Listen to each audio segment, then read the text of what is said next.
Hi అండి. చూడండి, కొద్దిగా దోసల పిండి ఉంది. దోసల పిండిలో కొద్దిగా రాగి పిండి, కొద్దిగా జొన్న పిండి కలిపి దోసలు వేస్తున్నానండి. కొద్దిగా మెంతికూర, ఉల్లిగడ్డ, పచ్చిమిర్చి సన్నగా తరుక్కోవాలండి. మెంతికూర వేసుకుంటే బాగుంటుంది దోశ, చాలా బాగుంటుంది. సేదన్నది ఏమి ఉండదండి అసలనే. కొద్దిగా జీలకర్ర కూడా వేసుకోవాలి, వాటర్ పోసి ఇలా పలసగా మనం దోశల బ్యాటర్లా కలుపుకోవాలి.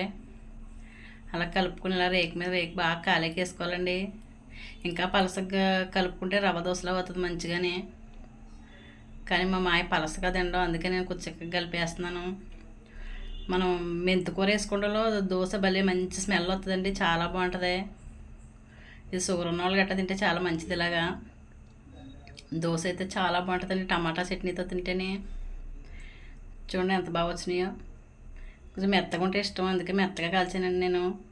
నచ్చితే ఒకసారి మీరు కూడా ట్రై చేయండి. మా లక్కీ కిచెన్కి సపోర్ట్ చేయండి.